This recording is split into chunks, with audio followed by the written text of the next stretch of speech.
नमस्कार, मैं हूं श्वेता सिंह। कहा जाता है अफगानिस्तान साम्राज्यों की कब्रगाह है, लेकिन यह कभी नहीं कहा गया कि अफगानिस्तान दुनिया की महाशक्तियों की लालच और विश्वासघात का मारा हुआ एक बदनसीब मुल्क भी है। तारीखें गवाह कि दशक दर दशक, साल दर साल दुनिया के कई ताकतवर देशों ने अपने राजनीतिक, कूटनीतिक और रणनीतिक हितों को साधने के लिए अफगानिस्तान को इस्तेमाल किया और एक दिन वहां के लोगों को उनके दर्द के साथ रोता हुआ छोड़ गए। एक तरफ हिंदुस्तान है जिसने अफगानिस्तान की बेहतरी के लिए, वहां के आवाम की बुनियादी सुविधाओं के लिए वहां पर कई प्रोजेक्ट्स में निवेश किया, लेकिन अफगानिस्तान की बर्बादी का तमाशा देखने वाले देश कम नहीं इस दुनिया में।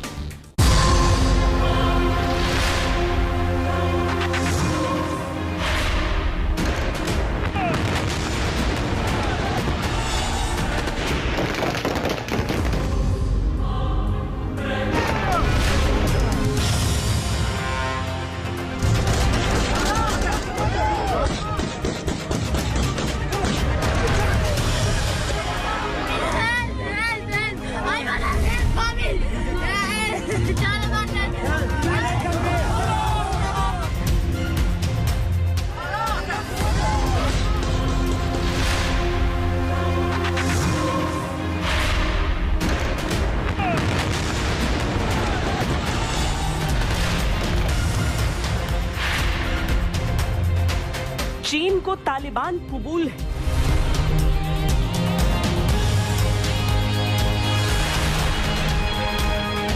पाकिस्तान को तालिबान पर फख्र है,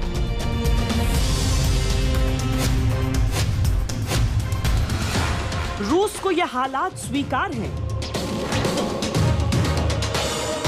और दुनिया के रहनुमा बनने वाले अमेरिका को भी कोई फर्क नहीं पड़ता।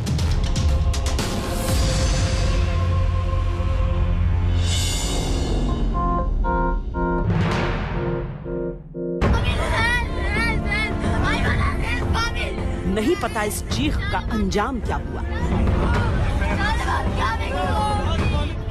नहीं पता इन आंसुओं का हश्र क्या हुआ, ये भी नहीं पता ये अफगान लड़की अपने खौफ के साथ इस दुनिया में है भी या नहीं। लेकिन तारीखों में जब जब अफगानिस्तान की तबाही की दास्तानें आएंगी, ये तस्वीर भी याद रखी जाएगी। सर्वशक्तिशाली अमेरिकी फौज की खामोशी याद रखी जाएगी।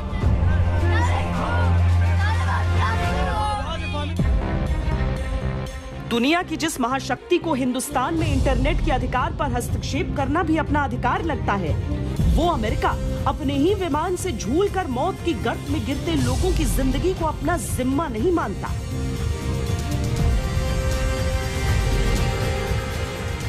लोकतंत्र का स्वघोषित रक्षक अफगानिस्तान में लोकतंत्र को रोता छोड़ आया।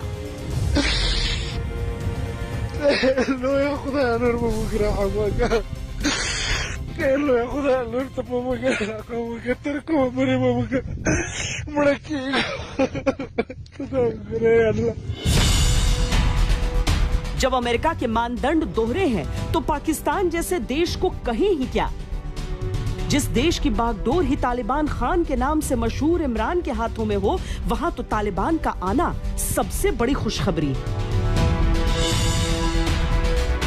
क्योंकि जब आप किसी का कल्चर ले लेते हैं तो वो क्या आप करते हैं, आप बेसिकली ये कह रहे हैं कि वो कल्चर हमारे से ज्यादा ऊंचा है। आप एक मुख्तलिफ कल्चर के गुलाम बन जाते हैं।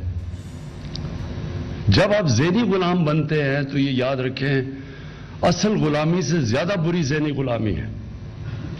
ज़हनी गुलामी की जंजीरें तोड़ना ज्यादा मुश्किल होता है। जो अभी अफगानिस्तान में गुलामी की जंजीरें तो तोड़ दी उन्होंने, लेकिन जो ज़हनी गुलामी की जंजीरें वो नहीं टूटती। वो जो कपड़े पहनते हैं आपको वो पहनने पड़ते हैं, उनके सारे फैशन आपको अपनाने पड़ते हैं, क्योंकि आप समझते हैं वो बेहतर है आपसे। ये चीखें नहीं है, ये दर्द नहीं है, ये खौफ नहीं है। इमरान के अनुसार ये गुलामी की टूटती जंजीरों की आवाज है। I can't believe the world abandoned Afghanistan. our friends are going to get killed. They're going to kill us. Our women are not going to have any more rights. So as an MP, as a female, someone who is coming from civil society activism and human rights, women rights activism, so coming from these background, for sure, I'm afraid of myself, my life, and my freedom to work and my freedom to speak up. These are the things that I'm afraid of losing them, because all of them are for me, like for you, for everyone. If you can't work, you can't talk, you can't go out. So that won't be a good life that you're having, and you can't define it as a life totally.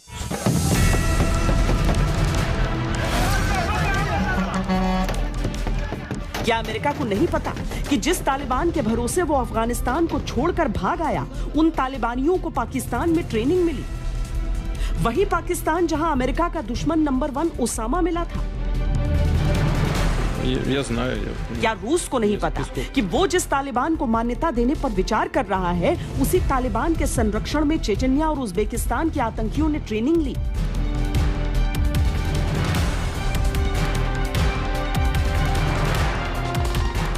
क्या चीन ये भूल गया कि हाल ही में पाकिस्तान में जो उसके 13 इंजीनियर मारे गए, उन्हें मारने वाला संगठन तहरीक तालिबान का ही मुखौटा है? आखिर क्यों दुनिया की महाशक्तियों को अफगानिस्तान के बच्चों, बुजुर्गों, महिलाओं, नौजवानों पर होते जुल्म नहीं दिखते? आखिर क्यों दुनिया की ठेकेदारी करने वाले देशों को एक आतंकी संगठन लोकतंत्र, मानवता और इंसानियत से भी ज्यादा प्यारा है? अफगानिस्तान के मौजूदा हालात देखकर सबसे बड़ा सवाल तो यह है कि क्या अफगानिस्तान को जानबूझकर इन हालात में धकेला गया है?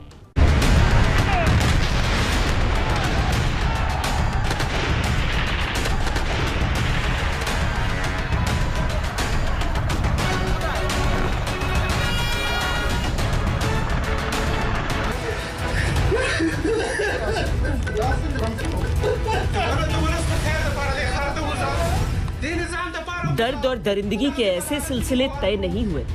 जो बात दुनिया के सामने तय हुई थी वो ये थी कि जब अमेरिका अफगानिस्तान से अपनी सेना वापस लेगा, तब एक अंतरिम सरकार होगी। अफगानिस्तान की वो सरकार और तालिबान आपस में बात करेंगे कि आने वाले दिनों में अफगानिस्तान का राजनीतिक परिदृश्य कैसा होगा। इन सब के बीच ये कहीं नहीं लिखा था कि अफगान नागरिकों का मुकद्दर इस कदर खून में डुबो दिया जाएगा। I'm from Afghanistan and I'm very upset today because Afghan women didn't expect that overnight all the Taliban came. They took off my flag. This is my flag. Everybody is upset, especially women. And I forgot my question to me. What do you ask? Where is my president? Former President Ghani. आज का कराहता अफगानिस्तान ये पूछना चाहता है कि क्या वाकई America को तालिबान की स्थिति का पता नहीं था? क्या वाकई तालिबान के मंसूबों को लेकर अमेरिका धोखे में था? या वाकई अमेरिका ने सब समझते बूझते हो जाने दिया?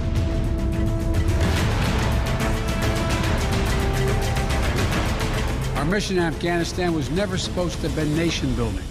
Our only vital national interest in Afghanistan remains today what it has always been: preventing a terrorist attack on America's homeland. I've argued for many years that our mission should be narrowly focused on counterterrorism, not counterinsurgency or nation building. अगर सच वो है Joe Biden कह रहे हैं, तो George W Bush के नेतृत्व में जब अमेरिकी सेनाओं ने अफगानिस्तान में एंट्री की थी, तब जो कहा गया था वो क्या था? And then the fundamental question came, what next after the country was liberated from the Taliban? The easy course of action would have been to say, let's go home. Let's just hope for the best. Let's just assume positive things will happen. Let's abandon Afghanistan again, like the free world had done. But we chose a different path. It doesn't matter if that society returns to brutality. We at the Bush Center not only believe freedom is universal, we believe every life has dignity. Every person is important. Whether it be an American or a Muslim woman in Afghanistan. Taliban के काबुल पर कब्जा करने से 4 दिन पहले तक तमाम अमेरिकी खुफिया एजेंसियां ये दावा कर रही थीं कि 90 दिन के अंदर तालिबान काबुल सहित पूरे अफगानिस्तान पर कब्जा कर लेगा। लेकिन अमेरिकी खुफिया एजेंसीज जुलाई 2021 में ही अमेरिकी प्रशासन को यह खबर दे चुकी थी कि काबुल पर तालिबानी खतरा मंडरा रहा है और सरकार उससे मुकाबला करने की स्थिति में नहीं है। ऐसी स्थिति में क्या अमेरिका ने गनी सरकार को अलर्ट किया था या तालिबान समझौते की आड़ में भ्रम की स्थिति बनाए रखी? अशरफ गनी ने अपनी सफाई में यह इशारा भी किया कि जो बात होनी थी वो हो ही नहीं पाई और तालिबान ने कब्जा कर लिया।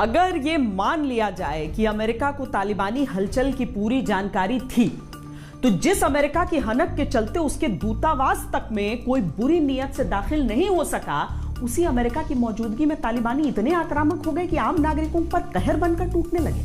अमेरिका 20 साल से अफगानिस्तान में था, क्या वो वाकई हालात को नहीं समझ पा रहा था या सब कुछ पहले से तय था?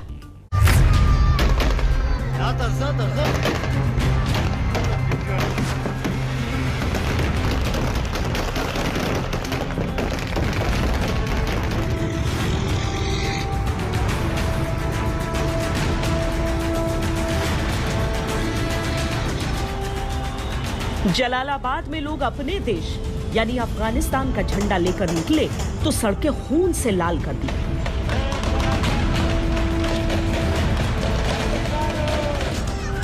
एयरपोर्ट पर जब लोग भाग रहे थे तब उनकी लाशें दुनिया ने देखी। ये एडवाइजर है अफगानिस्तान के जो प्रेसिडेंट हैं उनके। सर मुझे ये बताइए कि वहाँ पर किस तरह की स्थिति है, वहाँ पर क्या तस्वीरें आप लोगों ने देखी? बुरी तरह से तस्वीर हमने देख लिया था। 1 महीने से जो ये वायलेंस, ये लड़ाई हुआ था, तो आज जो हम आपने महबूब वतन से हम निकला तो बहुत बुरा तस्वीर हमने देखा। मेरे पीछे देख रहे हैं सारे इंडियंस बैठे हुए हैं। अभी हम लोग बाहर भी नहीं जा सकते हैं, यहाँ पे फायरिंग हो रही है और अंदर चोर वगैरह लुटेरे वगैरह घूम रहे हैं, तो क्योंकि यहाँ पे चोरी वगैरह होने का भी डर है। बाहर जा नहीं सकते हैं क्योंकि बाहर बहुत भीड़ है और फायरिंग भी हो रही है।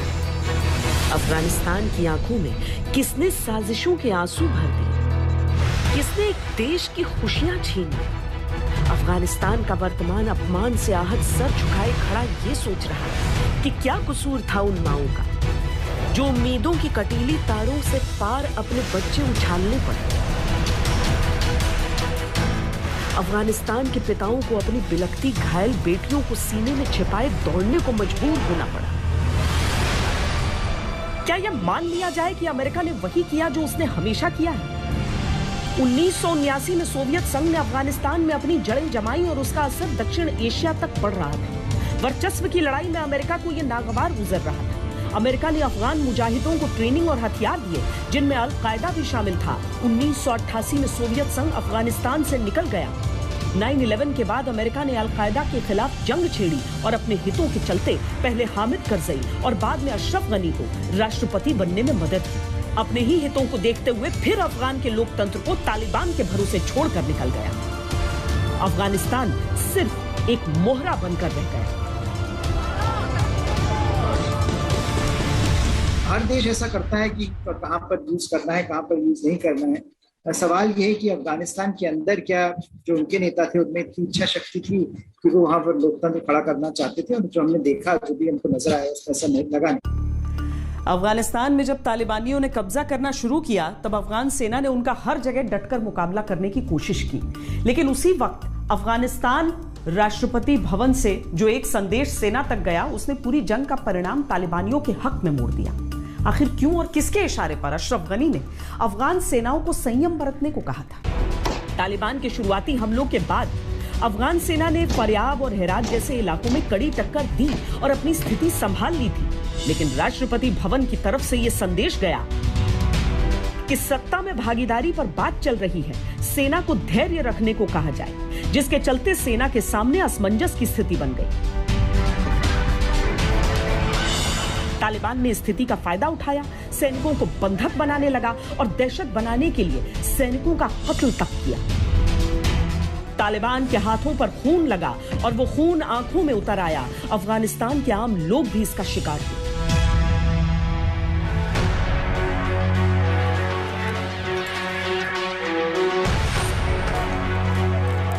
युद्ध और शांति के समझौते में असमंजस के बीच खड़े अफगानिस्तान की स्थिति के लिए किसे जिम्मेदार समझा जाए?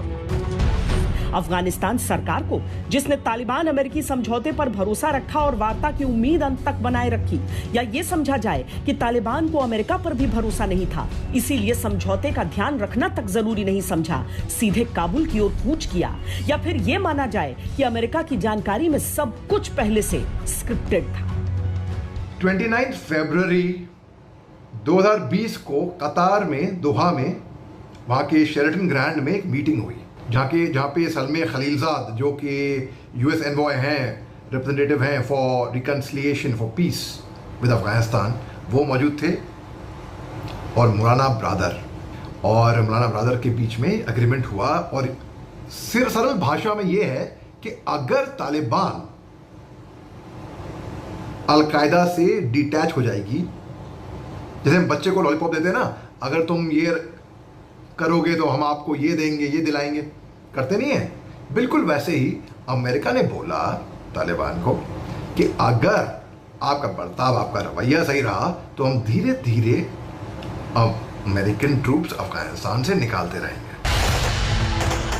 जिम्मेदार चाहे जो भी हो, लेकिन अनिश्चितता के गर्द और गुबार में अफगानिस्तान का भविष्य धुंधला रहा है। दुनिया के किसी भी कोने में जहां जहां अफगानिस्तान के लोग हैं, उस कोने में उनके दर्द की आवाजें सुनाई दे रही। आपकी फैमिली में आपने बताया कि आपकी बहन भी है वहाँ पर और भी दूसरे फीमेल मेंबर्स हैं, तो उनको लेकर के कितनी आपकी चिंता है इस वक्त? क्योंकि पिछली बार जब तालिबान ने वहाँ रूल किया था तो कई ऐसी खबरें आई थी। इस वक्त आपके मन में क्या कोई डर है उनको लेकर के, अपनी बहन को लेकर के? हाँ, श्योर हम सबका बहुत टेंशन है, फैमिली का और सब। आप जो वहाँ पे नहीं, आपकी कब बात हुई? आपकी बात क्या बताएं आप घबराए नहीं। आप कितने चिंतित है वहाँ की महिलाओं के लिए, क्योंकि आप लोग तो बाहर आ चुके हैं, लेकिन जो महिलाएं वहाँ पे, उनके लिए कितने चिंतित है? बहुत ज़्यादा। लाइक हम जब उनके बारे में सोचते हैं तो ये सोच कर उनके बारे में सोचते हैं कि लाइक अगर अभी हम वहाँ होते तो हमारा क्या हालात होता। जो ड्रीम्स, जो ओप उन्होंने लेकर ये 20 साल हम लोगों ने साथ में, वो 20 साल बिताए, हम लोगों के पास बहुत ख्वाब थे, बहुत आरज़ू थे, और वो सब कुछ ख़त्म हो गया अभी। और वी रियली डोंट नो आगे जाके उनके साथ क्या होगा अफगानिस्तान में। What happened if you go back to Afghanistan? I will die. Simple. I will die. If I don't die physically, I will die mentally. I will die each and every moment.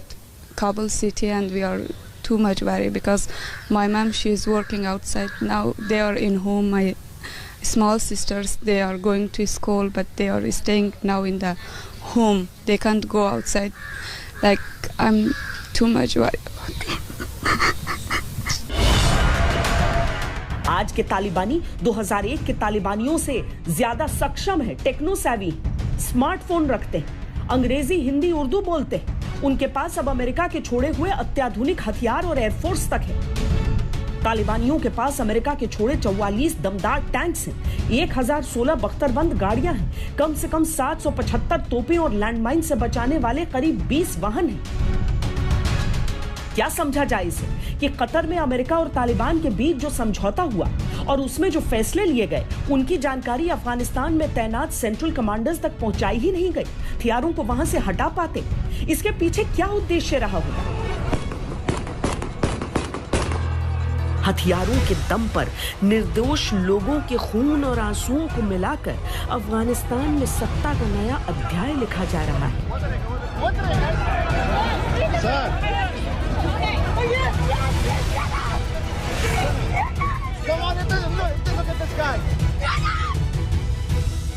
इसमें भगदड़ में छूटी, टोकरे में बिलखती एक बच्ची की चीखों का कोई मोल नहीं, गोलियों की आवाज सुनकर भागती महिलाओं का कोई मानवाधिकार नहीं। अफगानिस्तान अगर आज छल फरेब से चोटिल है तो इसके किरदार और भी हैं। एक खंजर चीन पाकिस्तान का है, एक खंजर रूस ईरान का है, एक खंजर तुर्की कतर का है। तालिबानी हुकूमत में मुल्ला अब्दुल गनी बरादर का नाम अफगानिस्तान के नए राष्ट्रपति की रेस में आगे है। मुल्ला बरादर कभी पाकिस्तान की आंखों का कांटा था और 8 साल उसने पाकिस्तानी जेल में बिताए, लेकिन जब अमेरिका तालिबान समझौता हुआ तब अमेरिका के कहने पर ही उसे रिहा कर दिया गया था। आखिर यह रिश्ता क्या कहलाता है? खेल का मैदान अफगानिस्तान था,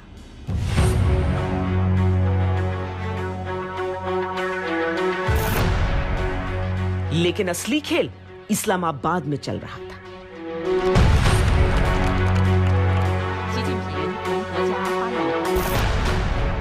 बीजिंग में हो रहा था, वॉशिंगटन डीसी में हो रहा था, मॉस्को, दोहा, तेहरान में हो रहा था। लेकिन इस खेल में मोहरे थे अफगानी पुरुष, इस खेल में दांव पर था अफगानी महिलाओं का सम्मान, इस खेल की चालों में शामिल थी अफगानी बच्चों की जिंदगियां। अफगान त्रासदी के किरदारों से मिलवाते हुए सबसे पहले पाकिस्तान के पूर्व जनरल और तत्कालीन आईएसआई चीफ हामिद गुल का एक दावा सुनिए। आज के हालात में सच हुई भविष्यवाणी से कम नहीं है ये। बात कहना चाहता हूं आप के रिकॉर्ड के लिए, शायद कोई और ना कहे ये, जिस आईएसआई को आज मुर्द इल्जाम ठहराया जा रहा है, जब तारीख रकम होगी तो कहेंगे कि आईएसआई ने अमेरिका की मदद से सोवियत यूनियन को अफगानिस्तान में शिकस्त दे दी। फिर एक और जुमला होगा, आईएसआई ने अमेरिका की मदद से अमेरिका को शिकस्त दे दी।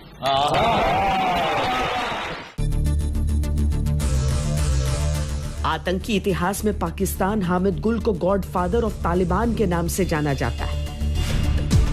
80 के दशक में सोवियत संघ को जब अमेरिका अफगानिस्तान से बाहर निकालना चाहता था, तब अमेरिका की मदद के लिए इसी हामिद गुल ने स्थानीय मुजाहिदों की फौज को ताकत दी। ये मुजाहिद ही आज के तालिबानी हैं। आज के हालात में पाकिस्तान ने इन्हीं तालिबानियों के दम पर अमेरिका को बाहर करने का पूरा खेल तैयार किया, लेकिन इस खेल ने अफगानिस्तान के नसीब में तबाही और बर्बरता लिख दी, उनकी जिंदगियों को नर्क के अंधेरे में धकेल दिया। तालिबान को शुरुआत से शरण देने का काम पाकिस्तान ने किया। शुरुआत से जब से अमेरिका ने अटैक किया उसके ऊपर, उससे जब तालिबान यहाँ से भागा अफगानिस्तान से, तो उसको शरण मिली पाकिस्तान में, रिसोर्सेज दिए गए पाकिस्तान से, ट्रेनिंग दी गई पाकिस्तान में, घायल तालिबानियों का इलाज हुआ पाकिस्तान में। पाकिस्तान की मिलिट्री की बैकिंग अगर नहीं होती तालिबान को, तो तालिबान इस तरह से हाहाकार अफगानिस्तान में दोबारा नहीं मचा पाता।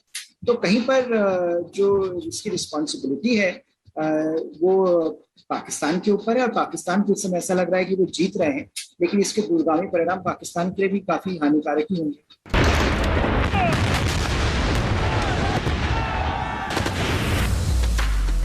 अफगानिस्तान में अपने दखल को मजबूत करने के लिए पाकिस्तान के पास इससे अच्छा समय और हो नहीं सकता था। इमरान खान उसी खैबर पख्तूनवा से आते हैं जो तालिबानी आतंकियों के लिए जन्नत रहा। तालिबान प्रेम उनका संस्कार है, पाकिस्तान में ही उन्हें तालिबान खान भी कहा जाता है। अमेरिका अफगानिस्तान से अपने सैनिकों को बाहर निकालने के लिए कसमसा रहा था और इमरान के नेतृत्व में पाकिस्तान ने पूरी पटकथा तैयार कर दी।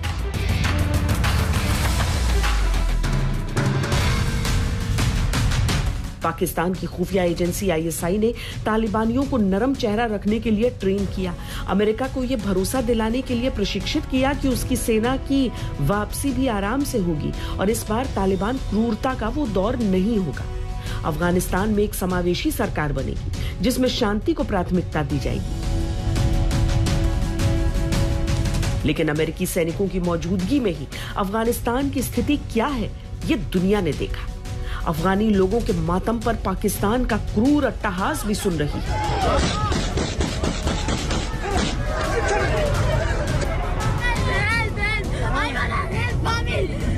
जब आप ज़ेनी गुलाम बनते हैं तो ये याद रखें, असल गुलामी से ज्यादा बुरी ज़ेनी गुलामी है।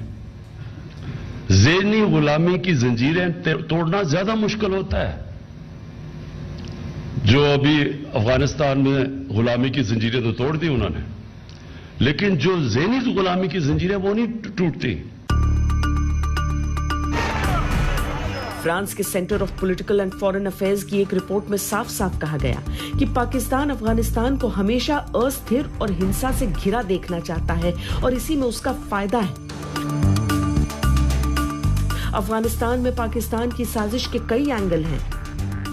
अफगानिस्तान की धरती को आतंकवाद के लिए इस्तेमाल कर सके। अमेरिका, रूस, चीन, ईरान, टर्की, कतर जैसे देशों में अपना दखल प्लेयर के तौर पर बनाए रखे, भारत पर अतिरिक्त दबाव बनाए रखे, चीन की नजरों में खुद को महत्वपूर्ण दिखा सके। पाकिस्तान तालिबान का गॉडफादर है तो पाकिस्तान का गॉडफादर चीन है। तालिबानी आतंक के इस नए दौर में वो आतंकवाद का सबसे बड़ा संरक्षक बनकर उभरा है। तबाह और बर्बाद अफगानिस्तान उसे अच्छा लग रहा है। अफगानिस्तान जितना तड़प रहा है, चीन उतना खुश हो रहा है। जो खेल कतर में हुआ, इस्लामाबाद में हुआ, वॉशिंगटन डीसी में हुआ, उस खेल का एक टूर्नामेंट बीजिंग में भी खेला गया।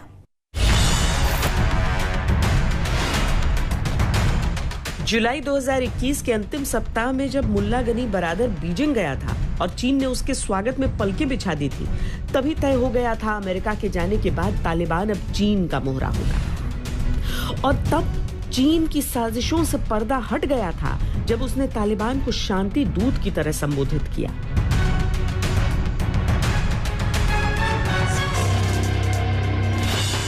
तालिबान और शांति दूत।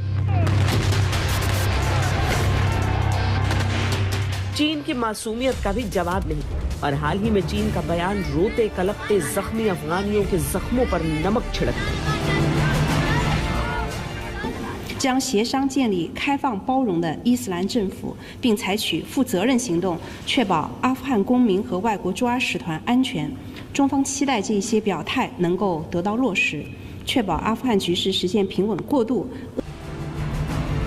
चीन दुनिया के सामने ये बयान दे रहा है कि वो अफगानिस्तान में तालिबान शासन को लेकर अफगानिस्तानी जनता की इच्छाओं का स्वागत करता है, लेकिन ये छिपाना चाहता है कि अगर तालिबान राज अफगानियों की पसंद है तो ये लोग कौन है और कहां से आए जो रहम की भीख मांग रहे हैं।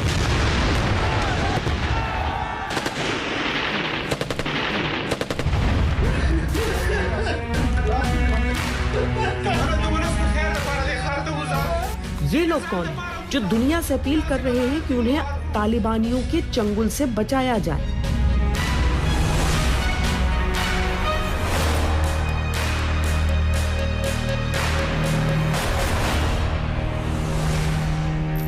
वहाँ बहुत मुश्किल था, इसलिए यहाँ आया। तालिबान जब मेरा वो इंडिया और बहने और भाया उठाया, हम भी उसके साथ था। दामाद में मेरा लड़की भी दो बोटा में भी था। तकरीबन 4 घंटा उसके पास हम लोग था और उसके साथ हम बहुत बातचीत किया कि जो इंडिया भाई और बहनें हैं ये हमारा मदद के लिए आया है, ये अफगानिस्तान के लिए आबादी के लिए आया है। फिर भी उसका हम लोग के साथ बहुत बर्ताव किया। काफी यातनाएं सहनी पड़ी हैं आप लोगों को? बहुत ज्यादा। और मेरा दामाद जो है उसका बाल कलर किया है, उसको फेस सब अलग ऐसा कलर किया जो उसको पहचाना और उसको मारती है। इसलिए महिलाओं के लिए भी वहाँ पे काफी मुश्किलें हैं। सब के लिए सब वो बोलती है नहीं सब चीज ठीक है, आपको पता है जो ये बात जुबान से करती है, पीछे उस तरह नहीं है। चीन के कान बंद हैं और वो तालिबान की जीत में सिर्फ अमेरिका की हार का नाद सुन रहा है। उसके मन में किसी अफगानिस्तान वासी के लिए कोई रहम नहीं। उसे बहाना मिला है खुद को सुपर पावर की रेस में आगे दिखाने की कोशिश करने का। इन 2 ट्वीट्स को देखिए। एक में 1975 में सैगोन से जाती अमेरिकी सेना है और दूसरी तस्वीर में काबुल छोड़कर जाती अमेरिकी सैनिक और चीन के विदेश मंत्रालय प्रवक्ता हुआ चिनयिंग ने लिखा है कि लोगों ने 1975 में ये वियतनाम में देखा था और अब अफगानिस्तान में। दरअसल चीन अपने पत्ते धीरे धीरे खोल रहा है। उसे इंतजार है अफगानिस्तान से पूरी तरह अमेरिका के निकल जाने का और अच्छी तरह तालिबान राज कायम हो जाने का। इसके बाद ISI के जरिए अफगानिस्तान में वो अपने मंसूबे पूरा करेगा, तालिबान को अपने हाथों की कठपुतली बनाएगा और अपनी विस्तारवादी नीतियों के विस्तार के लिए इस्तेमाल कर सकेगा। जिस तरह फिलहाल तालिबानी नेता चीन की आवभगत का आनंद लेकर खुश हैं, चीन की तारीफों में कसीदे पढ़ रहे हैं, उससे क्या यह संकेत नहीं मिलता कि अफगानिस्तान को मौजूदा हालात में पहुंचने का सारा खेल चीन ने ही खेला? उसी ने पाकिस्तान की मदद से तालिबान अमेरिका समझौते का माहौल बनाया हो, उसी ने तालिबान को पाकिस्तान की मदद से अच्छा तालिबान दिखाने के लिए प्रशिक्षित किया हो। इन सवालों के जवाब भविष्य में तय होते रहेंगे और तब इस दौर की भयानक सच्चाई और कुटिलता दुनिया शायद बेहतर ढंग से समझ सकेगी। ये कयास सिर्फ कयास नहीं बल्कि तालिबान की बदलती बॉडी लैंग्वेज और बातें, इन कयासों में सच्चाई की गुंजाइश भी बनती है। लेकिन इतना तय है कि चीन, पाकिस्तान, अफगानिस्तान की जुगलबंदी में अफगानियों की कोई जगह नहीं और न ही जगह है अफगानिस्तान की भावनाओं के प्रतीक उनके राष्ट्रीय ध्वज की। नई व्यवस्था है जिसमें नागरिक सिर्फ मोहरे हैं।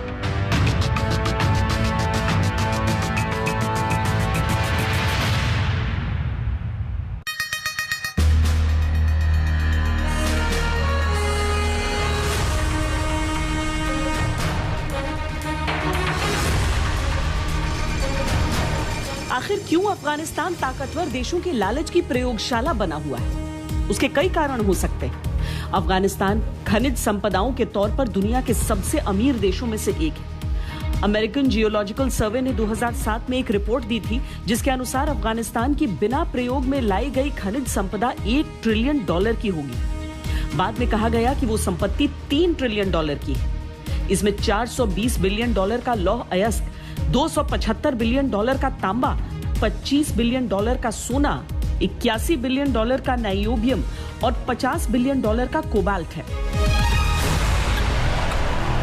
तालिबान फिलहाल अफगानिस्तान की सच्चाई है, लेकिन इसमें कोई शक नहीं कि दूसरे देश इस मौके का फायदा उठाना चाहते हैं। अफगानिस्तान में लिथियम का विशाल भंडार है, इसीलिए अफगानिस्तान को लिथियम का सऊदी अरब भी कहा जाता है। लिथियम इलेक्ट्रिक कारों के उत्पादन में इस्तेमाल की जाने वाली मुख्य धातु है और दुनिया भर में इसकी मांग बढ़ रही है। चीन, अमेरिका जैसे देश दुनिया के बड़े इलेक्ट्रिक कार निर्माताओं में से हैं।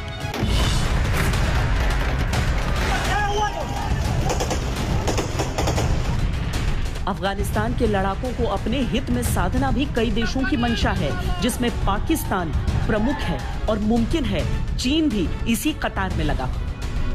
इससे पहले दूसरे देशों ने अफगानी लड़ाकों को अपने हित साधने के लिए युद्धों में प्रयोग किया है।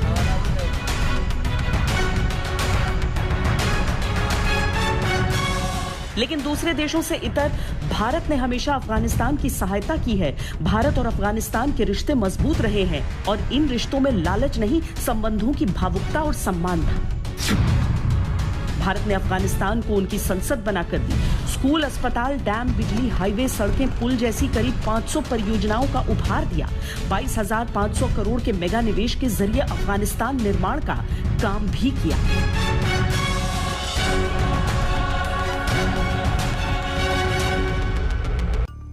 सच तो यह है कि सभी देशों ने अपने हित के आगे ये नहीं सोचा कि अफगानिस्तान की जो आम जनता है उस पर क्या गुजरेगी। अभी के लिए इतना ही। देश और दुनिया की बाकी खबरों के लिए आप देखते रहिए आज तक।